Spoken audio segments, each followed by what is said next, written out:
howdy, good morning, or good evening, or good afternoon, wherever you are. I see my audio working. That's excellent, excellent. I'll put my let's see, I'll put a logo up until people start commenting. One of the issues is the logo covers up the comments that come up, so I don't, I don't necessarily keep it up. Good morning. Um, I don't necessarily keep the logo up because I want to I want to see people's comments and be able to read them as they come up because that's important. Asking questions is part of why, or answering questions is part of why I'm here, and having conversation with people is part of why I'm here. So, anyway, good morning wherever you are. This morning I'm drinking Green Mountain Coffee Roasters coffee. I think I'm drinking Nantucket Blend. If you're interested in coffee, I'm not a coffee. I don't think I'm a coffee snob, but I like. I'm a little picky about my coffee, about what I enjoy. So this is a change from the Pete's coffee, and I like Pete's so much that we get it delivered and once a month, and we're out. So this is a good second. New England Coffee Roasters. I like a lot. We used to have it in a place that I worked many years ago in Boston. So thanks for joining. Today I'm going to talk about awareness. Some people might use the term consciousness.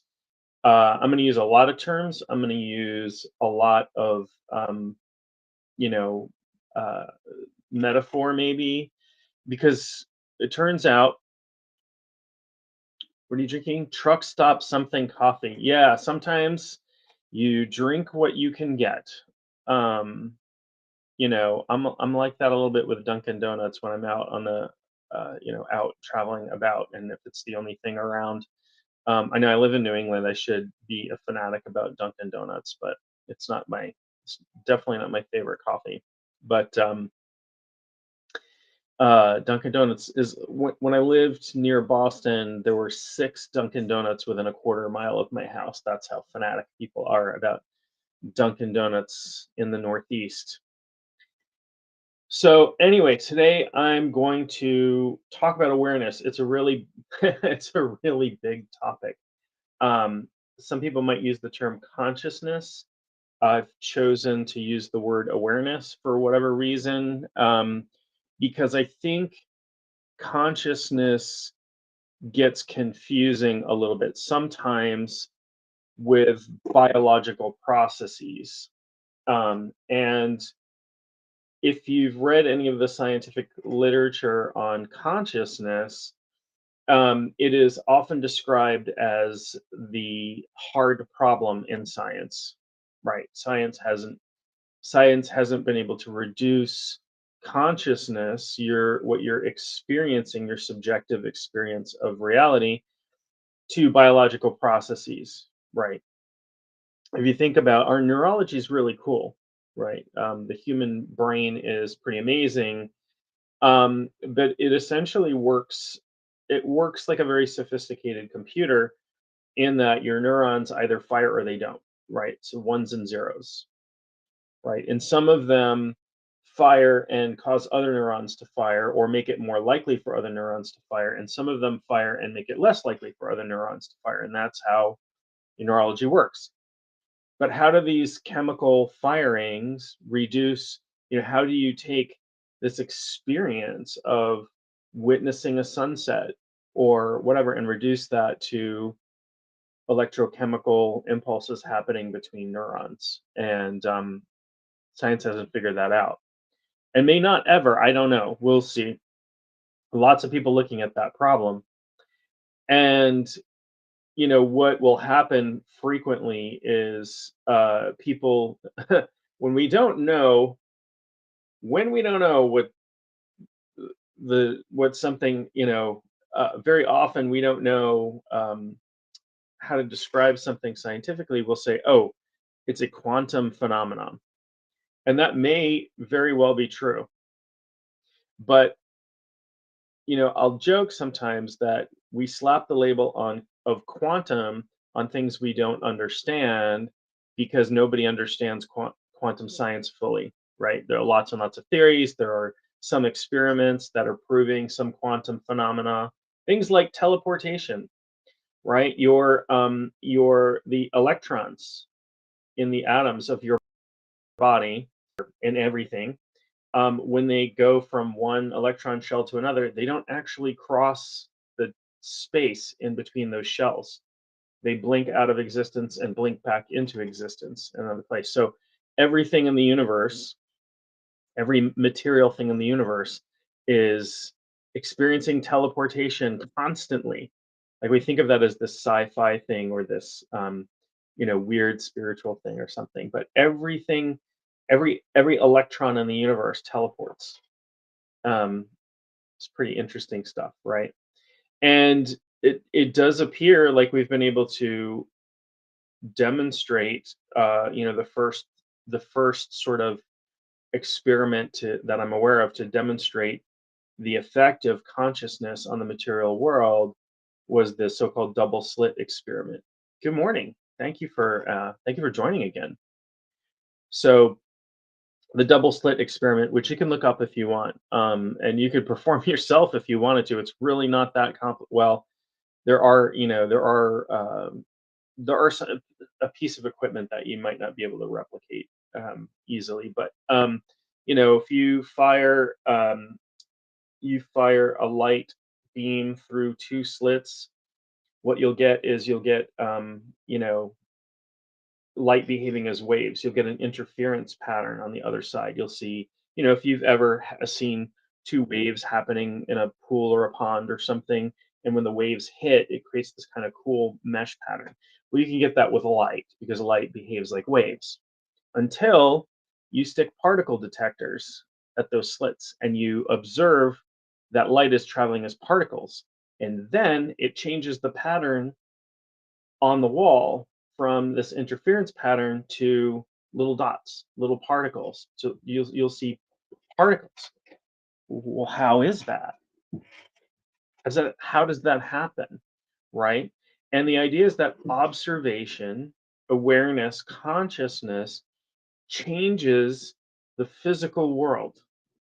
They call it, in science, we'll call it measurement, but it's observation changes the behavior of things like light, right?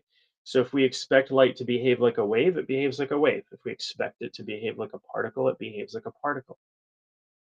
That has pretty profound implications for reality and the rest of the universe. But today I'm going to talk about awareness, which is, I don't know, probably one of my favorite things to talk about. I love talking. I always talk about things I love to talk about because I get to choose the topic.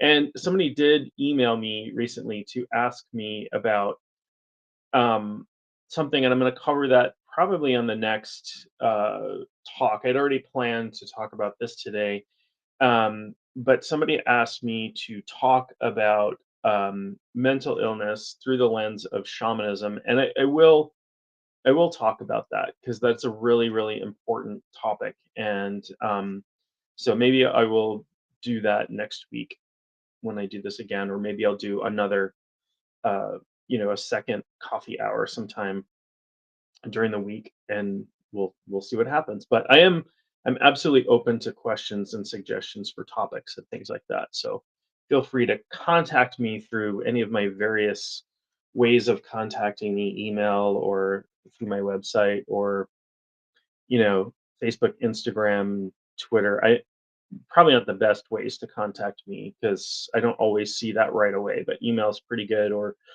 if you fill out a form on my website, it just emails it to me. So anyway, let's talk about awareness and let's talk about what awareness is. And it's a deep topic and it's hard to touch upon. And I'm going to make a few propositions about awareness, and you don't have to believe them right away. And in fact, you don't ever have to believe anything I say. That would be fundamentalism, and I'm not into that. But what you can do, if it suits you, is explore. If I say, awareness is the all pervasive ground in which all experience arises, does that make sense to you? Does that feel right to you? And then take it for checking. Take it for, I'm going to experiment and find out if that is true for me. Um, I have a group that I practice with sometimes, and we do this exercise where we each go around and describe what awareness is for us. And we do many, many rounds of this. And sometimes people will say something, and um, you know, it won't necessarily resonate with me, but it's fine because that's their experience in that moment. Totally accept. Nobody ever says no. That's not it. That's not part of the exercise. But sometimes somebody will say something that I deeply resonate with, and it um, takes me into a very non-dual state where I'm really experiencing pure awareness, which is a really beautiful place to be. It's very peaceful. It's very blissful. Um, there's sort of there are levels of awareness and what scientists call fundamental well-being, where you um, basically you experience one very pleasant emotion. It's sort of a combination of peacefulness and bliss. Um, there's the Sanskrit word sat chit ananda, which is actually three words, right? It's like consciousness, bliss, and you know awareness, or something like that. I don't speak Sanskrit, but it's like that. It's all encompassing. So when I talk of awareness, when I talk of the spiritual level of awareness, what I'm talking about is this infinite capacity for experience to arise. And I'm talking about it as the one thing. So we could talk about a source. You could use the term God if you wanted to. You could use the term consciousness or universal consciousness or Brahman or the oversoul or any of those things. Um, but I'm going to use the term awareness. It's just easier, and I have to land on somewhere. I could use other words and take up the entire hour that I'm gonna, or close to an hour that I'm gonna talk to you today, and that would not necessarily be useful. So I want to sort of talk about what awareness is as a pointer to spiritual awakening. When part of spiritual awakening is identifying with awareness rather than identifying with the ego. And I did a talk last week about unraveling the ego. When you unravel the ego, it's not that the ego disappears or you kill it, as some teachers will say. You have to kill your ego. You have to go through ego death. Which, there are stages of what we call ego death, which are initiatory. When you start to recognize that I'm not really this body, mind. I'm not really the one that's doing anything. I'm experiencing the doing. And what is the experiencer? What is the observer? Right? That's awareness. So awareness is not a physical process. Awareness doesn't do anything. Awareness is the field in which doingness arises. Another synonym maybe for awareness is beingness. But I find that the word beingness sometimes is a little bit abstract, right? Because we have awareness, because we experience awareness, and we might not be necessarily in touch with the word beingness, which is just the sense that we exist, which we all have. We all have a sense that we exist, or you probably wouldn't be here. Um, so beingness awareness, they're also synonyms, as are consciousness, all of that. So, this field in which all experience arises is impersonal, it's subtle, it's outside of time because it has no time and space are intimately linked to matter, and awareness is not material. It doesn't have mass. So, therefore, there is no time or space. So, awareness is not born and does not die. Now, one of the sticking points in awareness with awareness is, comes from the idea that, sometimes we go to sleep or sometimes we get knocked unconscious. And we might have the viewpoint that awareness goes away or awareness can be turned off. But that's not exactly true, right? Um, and I'll explain it this way. So you might be asleep and the experiences that are arising in awareness change. And you might not remember them when you wake up, but you might have the experience of somebody shaking you awake. So therefore awareness still continues. Even when this body dies, awareness doesn't end. There are still other bodies that are having experiences in awareness, right? So we sometimes link awareness or consciousness with the brain, with the physical processes of the body, and that's what ego does. But I read a good, I guess, metaphor or whatever, however you want to call it, analogy one time, and it was talking about if you went to some remote place where there was a non-technological tribal community, right? Maybe out in the jungle somewhere or whatever, and you dropped a radio, and people found it and played with it, and it turned on, and all of a sudden they could hear voices coming through this radio. They might be under the impression that there are people living inside, small people or spirits living inside this radio that are the source of these voices. And they might even, in an attempt to locate those people or that spirit, they might even take the radio apart, right?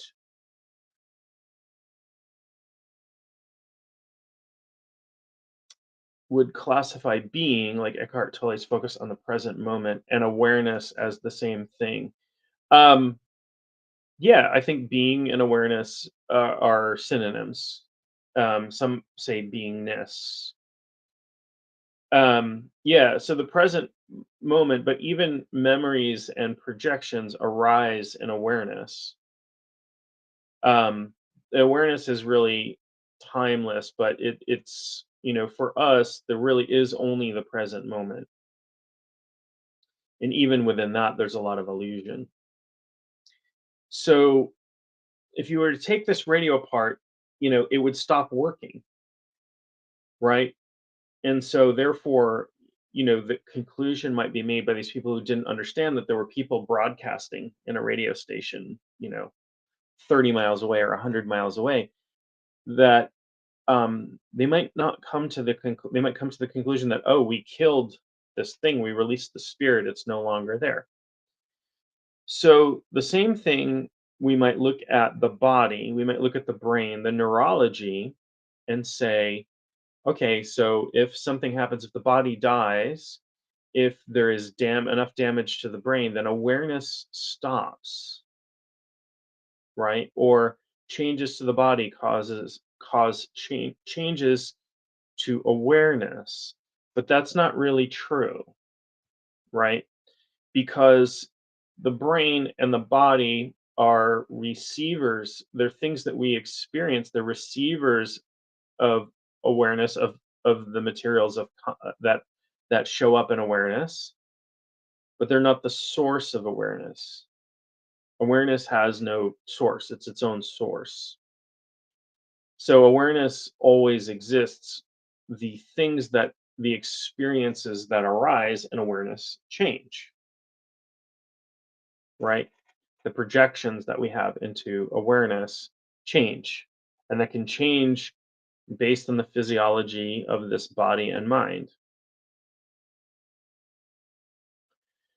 But as we unravel our attachment to the body and the mind and our ego, what happens is we start to identify more with the field of awareness.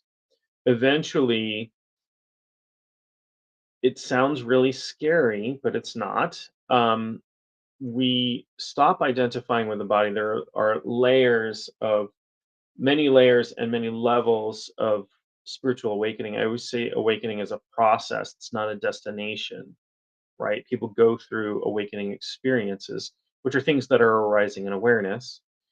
And there doesn't seem to be an end to the depth of it. There are spiritual systems that will say you got to reach this experience. When you do, you're done. But then people transcend that and say, no, that's not it. And we must be done now. And then people transcend that. So there is a point where you stop identifying with the body and you experience this non dual state where the body is doing things, but it doesn't feel like that's you. You take observer position. And there are meditations where we do that anyway, right? But there are what happens with spiritual awakening is we reach a new baseline of awareness of our relationship with awareness. Awareness doesn't change again. Awareness is unchanging. So awareness, I'll use quite a lot of analogies and metaphors because awareness is difficult to describe directly. It is a little bit beyond comprehension with this body mind anyway. um but awareness is like the sky, right? And there are lots of meditations that will, sky like mind. Dzogchen from Tibetan Buddhism is very much like that. um and I've done work with Jupiterian, like Jupiter, god of the sky. um Jupiterian meditations where you try to recognize the qualities of the sky in yourself. So when you think about the sky, the sun sets, the sun rises, the moon comes out, the stars come out, clouds pass through the sky. The sky has different colors at sunset and whatever. But the sky itself, the space that is above the earth, doesn't ever change. The contents of the sky change. Clouds pass through the sky, but clouds are not the sky, right? We see stars in the sky, but stars are not the sky. The sky is the space in which these things occur. Awareness is the space in which everything occurs, right? So this body and this mind exist in awareness, at least for now. Someday this body and mind will die, but awareness will continue. Awareness, again, is outside of time. It's not like awareness existed from the moment I was born and then it stops the moment I die. That's that's not true. And we can experiment and we can find that out. And again, you don't have to I don't expect anybody to believe anything I'm saying. But take it for checking. Take it and find out if that makes sense for you. So again, it's very difficult to use. Words are super limited, right? They're labels, they're pointers to things. So we can make pointers to awareness, but it's very difficult to describe awareness. And the more we identify with awareness, the more we realize how indescribable it is. So um, I'll talk about a few pointers uh, to sort of get you there, maybe. And it's not to say, well, I'm not currently experiencing awareness because I don't feel enlightened, or I don't feel like I'm in this state of peace and bliss and whatever. You're always experiencing awareness. You are awareness at your core. That is what you are. You are pure, unadulterated, unfiltered awareness. But then we have these experiences arise within awareness, the experience of being an individual, of having a separate mind and body, and all of those things. The experience is happening in awareness. So it's not to say you aren't awareness or you're not experiencing awareness. Um, I read something this morning. It's interesting how things happen, lots and lots of coincidences. And I always tell people, pay attention to synchronicities and coincidences, because they aren't. And I don't know if you can hear my cat is meowing. He agrees with me. He pays attention to experiences and coincidences and synchronicities as well. So I read something this morning that said enlightenment is not about um, reaching out for something. It's about you know or or becoming something. It's about undoing, right? And I couldn't agree more. Enlightenment, I don't really love to use that word, because again it carries baggage that, oh, I've there are spiritual systems that have very technical definitions of what enlightenment is, and oh, you've reached that, you are enlightened. But again, I believe that spiritual awakening, which is a term I prefer, at least for now, describes it better because it's a process. Awakening is a process. Like, think about when you wake up in the morning. Some of you might wake up in the morning and jump out of bed. I'm awake, right? That's not always me. This is why we have coffee hour.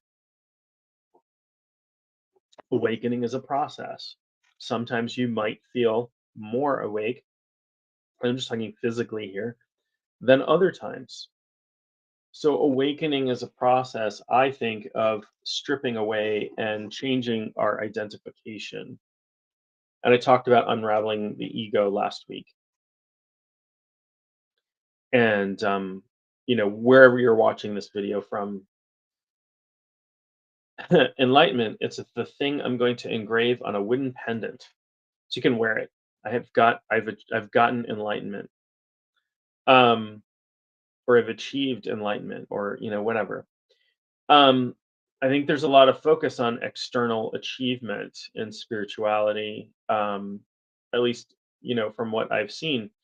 And the deeper the deeper I've gotten into spirituality, spiritual practice, awakening processes, that sort of thing, I realized that the journey is inward. It's stripping away a lot of external stuff and journeying inward. And I think every spiritual system ultimately winds up there, right?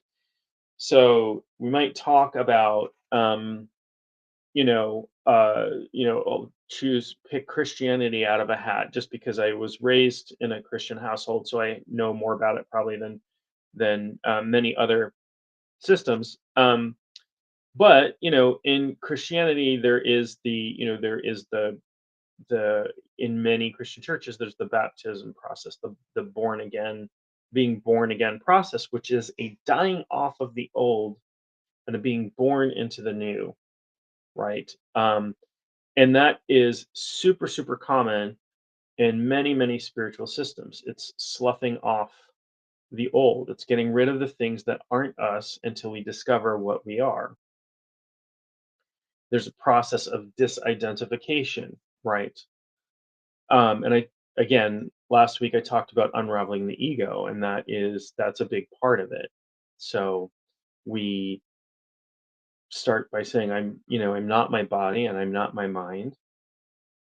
I have a body, I have a mind. You can't be what you have, right?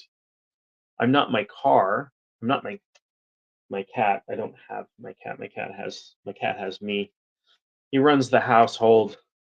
This cat. Um, I have a very demanding cat.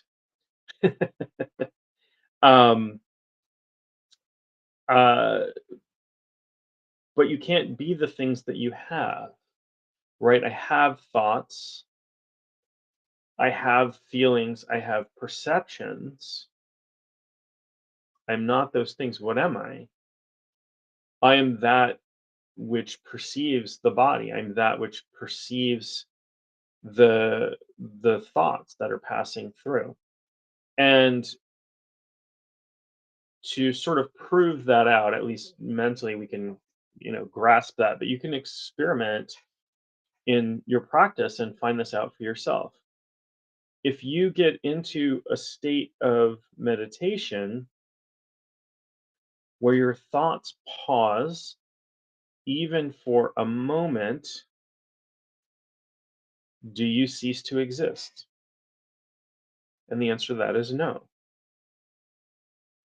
If you get into a space where you don't perceive the body anymore, you meditate and you don't perceive your body anymore, does your awareness stop?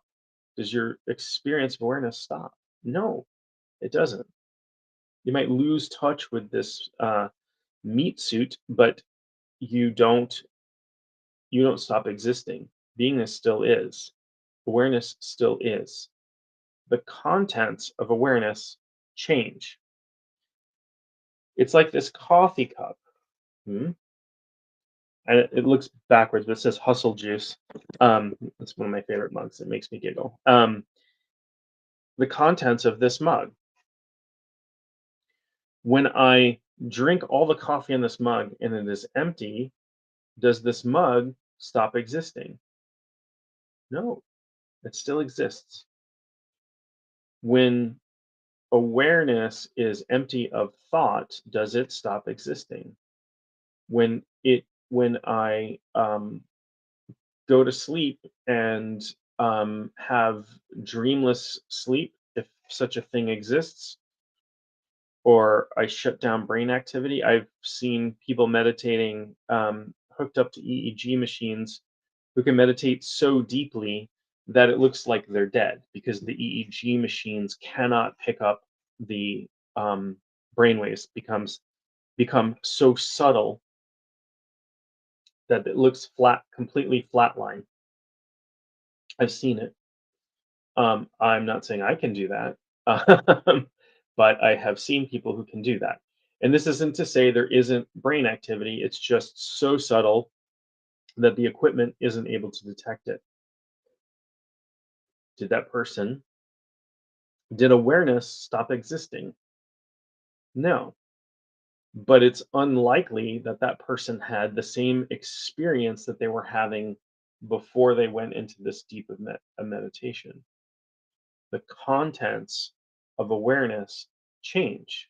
Contents of awareness change constantly, right? Even though we're in the present moment and things are moving through the present moment, right, into the past, or we're projecting our mind into the future, both of those things are illusions. We can't touch something in the past, we can't touch something in the future. We can only have thoughts of it arise. I can only touch something in the moment. So the contents of awareness change, but awareness is stable and unchanging. So what is that? What is that that's stable and unchanging? What is it that existed forever and will exist forever? Because it's actually outside of time. We have memories, right? So let's talk about let's talk about present moment for a minute. The past and the future seem to exist because we have memories and we have plans or things we expect or we project our brain into the future. But when memories arise, when do they arise? Only in the present moment. Oh, why you really drink alcohol? Yeah. Um, well, being drunk, connection to the body is fuzz through my awareness remains the same. Yeah. Yeah. Same reason people tend to use psychedelics or other drugs, which necessarily I don't necessarily recommend. I will neither recommend or not recommend substances to people. I don't use in my shamanic practice. I don't use psychedelics. A lot of people, tons of people, contact me for ayahuasca ceremony because people want to escape the body to have an experience of divinity, but you don't need chemicals for that. Yeah, so your connection to the body gets fuzzy, and that can happen in sup- deep meditation as well. Um, I have had a I've had lots of fantastic meditation experiences, but I had a meditation experience one time where it felt like a light switch went off. In fact, there was almost an audible pop, and I don't know how long it lasted for because our experience of time is tied to events, right? There were no events happening. There was nothing happening. Awareness didn't go away, but there was nothing in it for me for some period of whatever period this body mind passed through. Time sort of broke down because there were no events. Um, and at the time, it was profound. And when I came back, I was frightened. I was like, oh my gosh, like everything just shut off. But it's not like I went away. The sense of beingness, the sense of that sort of thing. But yeah, there are spiritual practices that are very embodied. Yeah, not at the same time and always in a safe place. Yeah, if you're gonna do psychedelics, make sure you're in a safe place. And it's good. I am not an expert in any sort of psychedelics, but um, I have read things. I've read lots of things, and it's good to be in a space where you're protected and potentially have somebody there who can help you through the experience and help you reintegrate afterwards. There's a lot of experimentation right now going on with psychedelic therapy, and all kinds of things like MDMA. And MDMA was created for psychotherapy, but then became a party drug, as many of these things do. But even LSD, psilocybin, ketamine is really huge. Ketamine is a legal drug, but now you can get it prescribed for um, depression. I think it's an whatever they call it, off-label use of a drug. Like it's not necessarily FDA cleared for depression, but because it's a legal drug, used for, uh, they use it for I think like anesthetic and as a calming agent. So if you were emotionally disturbed and the paramedics showed up, they would likely shoot you up with ketamine. And what they found was that people were sometimes suicidal, right? And EMTs would show up and they would give people ketamine to calm them down. And when they came out of it, the suicidal tendencies, sometimes even the depression, lifted. And they've been using ketamine they used it on the battlefield in Vietnam. In fact, when people were injured, because it's an anesthetic as well, but it's dissociative. It takes you out of the body, I guess, and creates a dissociative experience, as most psychedelics can. Um, but you don't need, in my experience, you don't need psychedelics to get there. There are lots of other ways. And the issue with The issue, if there are many, but there are issues with psychedelics. I'm not again arguing for or against the use of psychedelics, particularly therapeutically. I think it's I am encouraged by the research I'm reading. Um, the issue with psychedelics is once you buy the ticket, you're on the ride. You can't once you've taken ayahuasca, for example, or LSD or mushrooms, there's no way of getting that out of your system except for letting it run its course. So if you're having a bad trip, there's nothing you can do about it except ride it out. Where if you learn to journey shamanically, and I'll talk about that in a future um, coffee hour, if you learn to journey shamanically, you can leave the body consciously and come back to it anytime you like. You're having a bad journey, you can stop it instantaneously and come back. Um, so you can learn to produce these results. Interestingly, I realize I'm going on a tangent here. Interestingly, there was very recent research where they connected. I think they did this on 500 shamanic practitioners who were drumming, who were journeying doing a drum journey, and they connected them to EEGs.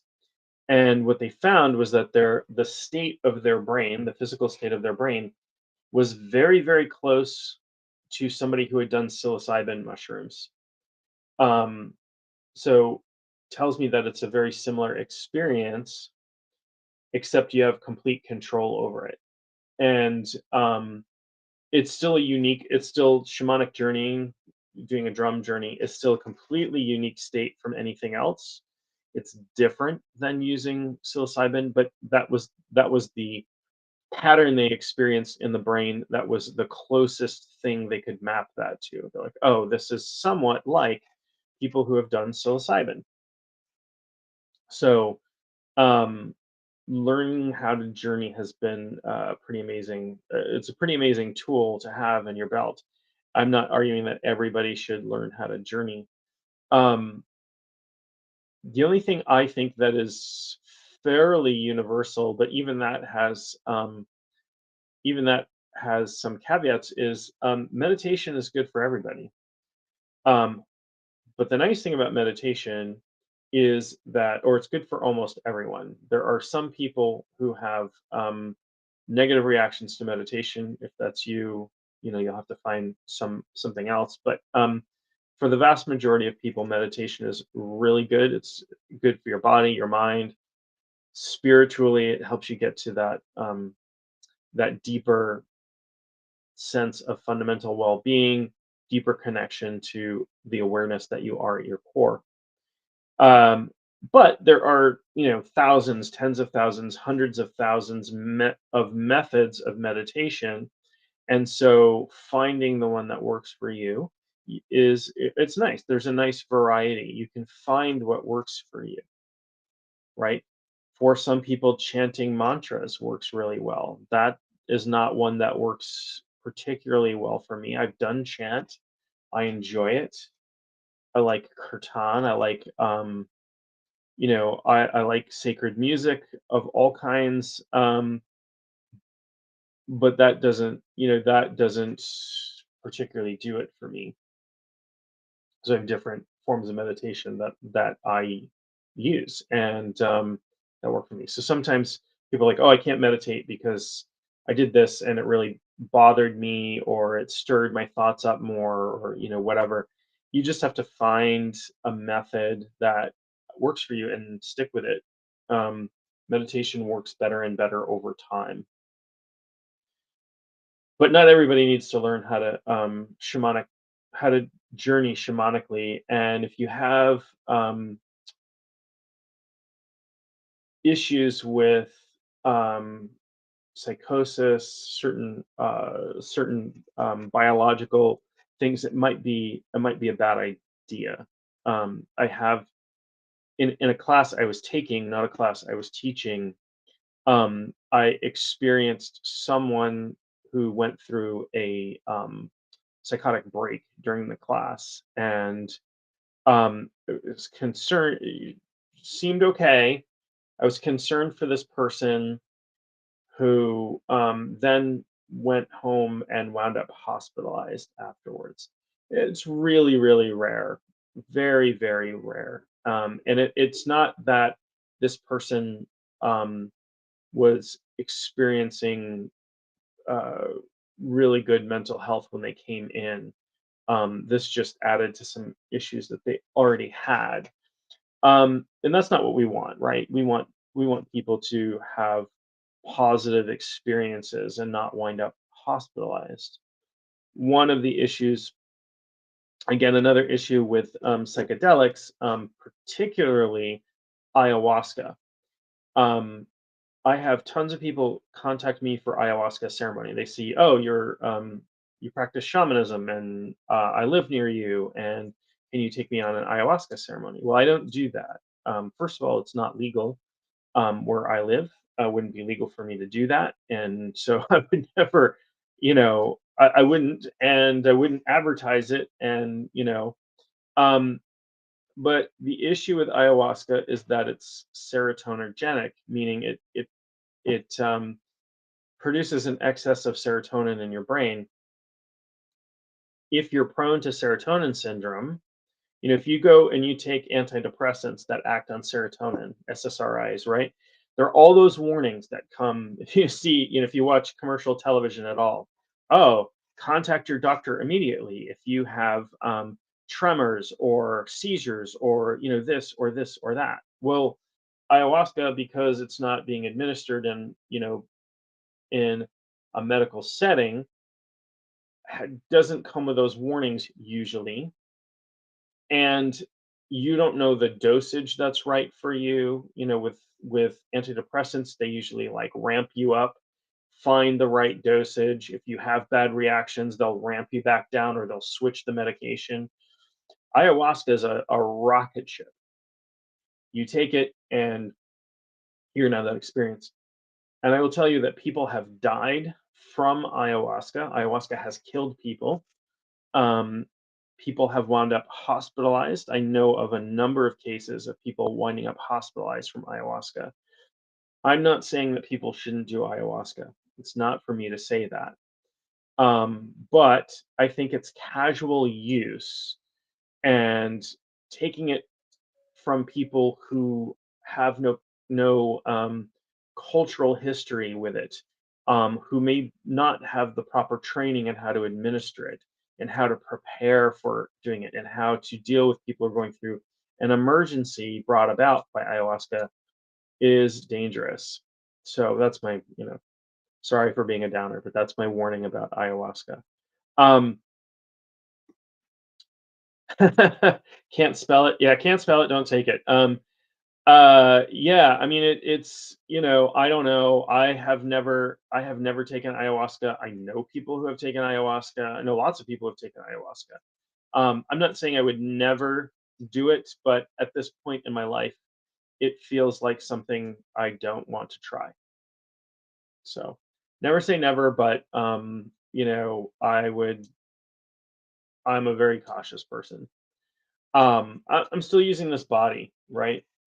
This body still has some experiences to go through. So, um, and even so, going back to awareness and present moment awareness, there is a thing that the ego will do, where it will tell you the ego is a survival mechanism for the body and the mind, right? The body mind, one thing, one process, this body and this mind. Um, the ego says, if you give me up, you will die, right? If you let go of your ego, you'll die. You won't survive. If you experience non-duality, where you are one, if you experience oneness with everything, you disappear, you die, this body ceases to exist. Um, and I'm going to tell you that that's not true, right? It's a lie that your ego tells you. And so that keeps a lot of people from going as far as they could go into awakening experiences, because and I've experienced this. I'm telling you this from personal experience. Um, Again, I've had experiences uh, profound non-dual experiences, um, that all of a sudden the body mind got frightened and it pulled me out of the experience. Or the experience I had in meditation where where essentially there was no is an experience of no experience, where everything turned off. There was no perception, no thought, no memory, no future projection. Awareness still existed. Beingness, I still existed. And so that was it was not there was no being frightened in the moment. But then when I came out of it, I was like, oh my gosh, was I dead? What happened? Right. So there was a fear that arose in the body mind after after that experience in meditation, the experience of no experience. And I had to do a lot of processing and say, okay, that was actually a really cool thing that happened. It's a really cool thing, um, really profound. And what it showed me was, even if all sensation and thought and external input ceases, awareness still is. Again, you don't have to believe anything I'm saying about this. I want you to, like, if this sounds interesting to you, experiment with it. Seek your own truth. Find out. I'm not I'm not speaking truth with a capital T. I'm speaking my truth. I'm speaking what has been true for me, which may not be true for you. May be absolutely false for you. Might be, it's like I said, I participate in this group. And we do one of we do this exercise where we talk about our present moment's experience of awareness, and it's a beautiful thing. And as we're doing this, everyone's going deeper and deeper and deeper because you're seeking out what your present moment experience is. And sometimes somebody will say something like, I'm this is what I'm experiencing right now, and that'll really resonate. Oh yeah, that experience is arising. I'm experiencing that. And then sometimes somebody will say something like, oh, yeah, that doesn't resonate for me in this moment. That's not what's happening in my awareness. And that's okay. That's totally fine. There is, in awareness, there is space, there's room for all experience to arise. This is why, prejudices and judgments are a little bit silly, right? Um, we have them, they're conditioning that's occurred. That's good. That's bad. When somebody says, "Oh, I'm experiencing this currently. The awareness is showing up this way for me," or "My experience of awareness is this right now," and that doesn't resonate with me. It's not for me to say you're wrong or that's bad. That's bad would be the wrong thing to say, right? No, that's terrible. That's dumb. Why would you say that? That's judgment, right? Um, So if I can, if you've hung on, if you've listened to this, I want to leave you with a couple of practical ways that you can have a more direct experience of awareness arise. And again, you're always awareness, but where you can have a more purified experience where you can lessen the noise that comes up and just go more deeply into awareness. And so I was just talking about judgment, and one exercise, meditation, whatever that you can practice is, spend a period of time and judge nothing, right? If you can do that, then spend a period of time experiencing the world, allowing whatever comes up without resisting it, right? So again, if somebody is talking to me and they say something that I disagree with or would normally disagree with, I don't judge that. It doesn't mean you agree with it. It doesn't mean you disagree with it. You just allow the space for that, right? It's like, boy, I love this coffee cup. I love my coffee. What if I just experience this mug and this coffee and I don't put a label on it? I don't label that mug. I don't label that coffee. I might take a sip and just taste, and I don't label that good or bad, right? Starts to reduce some of the mental noise, some of the judgment. Beyond that, so I'm gonna give you some I don't know, I don't know if advanced is the right term, but these are some pretty effective things that I use pretty regularly.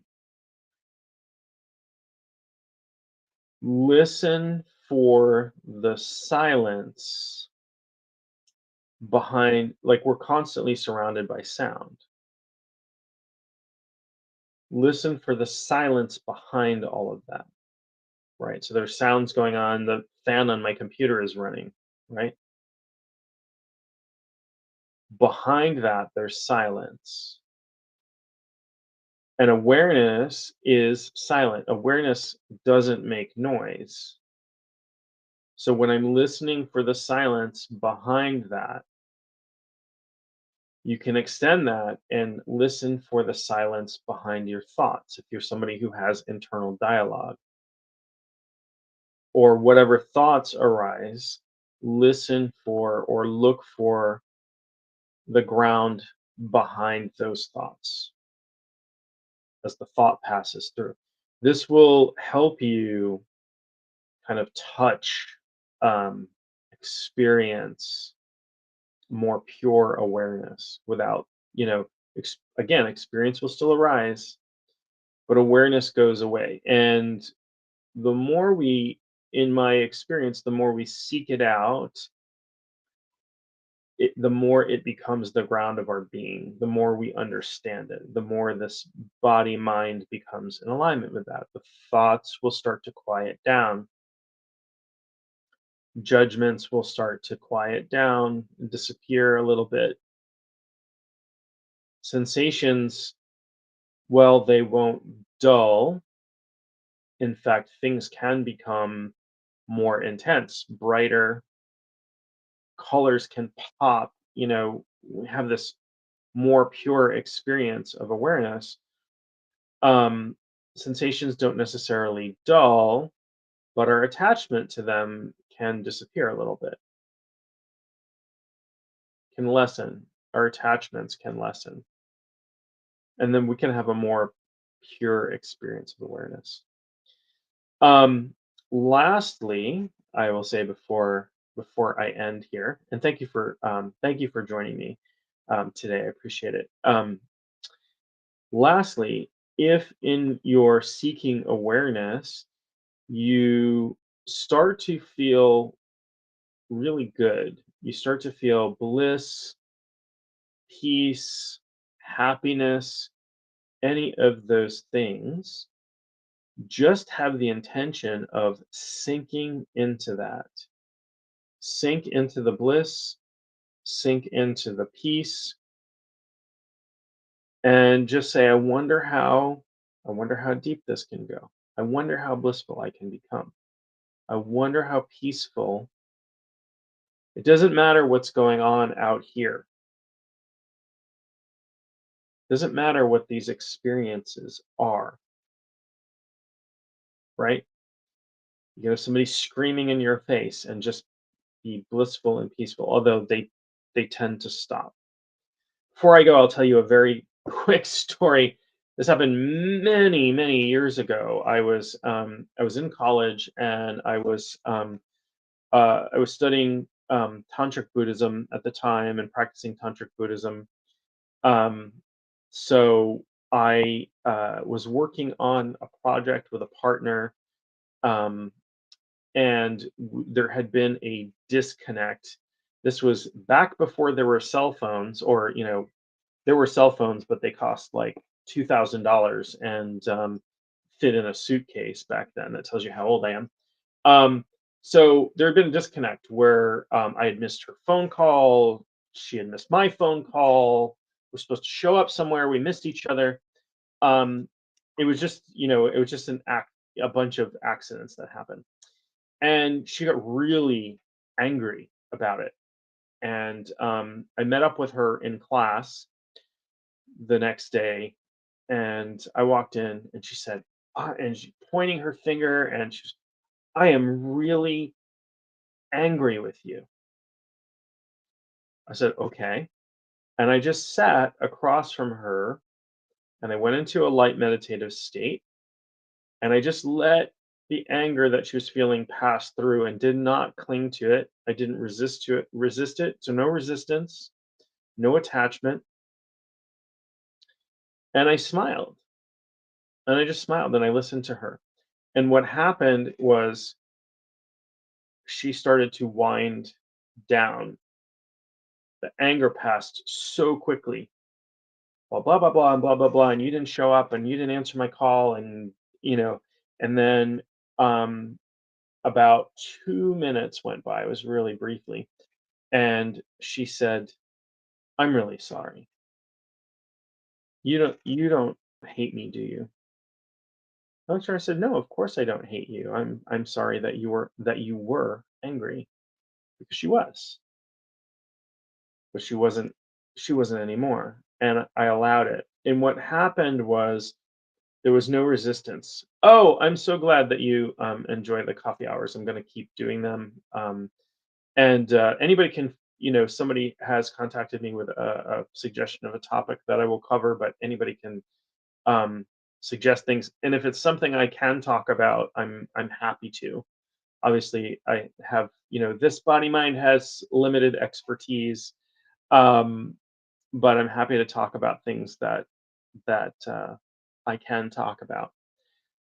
So anyway, this without resistance, there was this anger energy just unwound itself, and this sense of peace came over her, and then she felt then a sense of guilt arose in her for being angry. And I hopefully I was able to alleviate some of that and say, no, it's okay, it's all right, I understand that. Um, my girlfriend, uh, and this is something I've practiced for many, many years. When people are having in any kind of emotional distress, whether it's anger or extreme sadness or grief or whatever, it's part of the work that I do is holding space for people to be able to process that emotion. So often we try to like fix people or make them feel better or look at the bright side or whatever. No, I just give space. I just hold that person in awareness and allow for whatever's happening to happen. And my girlfriend tells her friends and coworkers, um, she refers to me as her walking Valium, which I find amusing. Um, but she does, she enjoys that I have a calming effect on her when she feels upset, or and she'll do the thing again where she's upset about something that's happened, not necessarily something I've done or whatever, but something's gone on in her life where she's become upset about it, either angry or sad or full of grief or whatever. And sometimes she'll apologize for that feeling arising, and you don't have to apologize, it's totally fine. You're having an experience, and that's allowed. When we allow whatever occurs to occur without resisting or judgment, life just becomes much easier, just becomes more peaceful.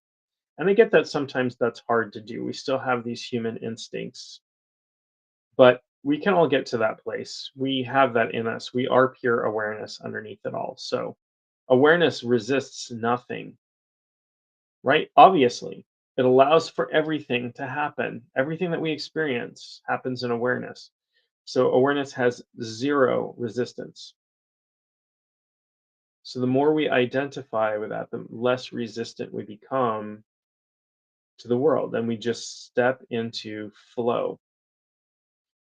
And I got to tell you, that's a beautiful place to be.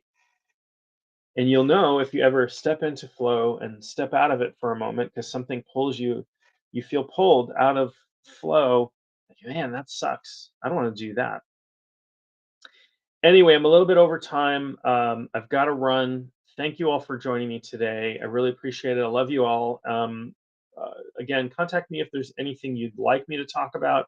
I haven't chosen a topic for next week yet. I'm considering whether I'm going to do a separate talk about the the person who contacted me recently and wanted me to talk about shamanism and mental illness, and I feel like that's a really important topic. So I am going to cover that at some point, but I'm not sure that that's going to be Friday, or I'll do a second coffee hour sometime next week.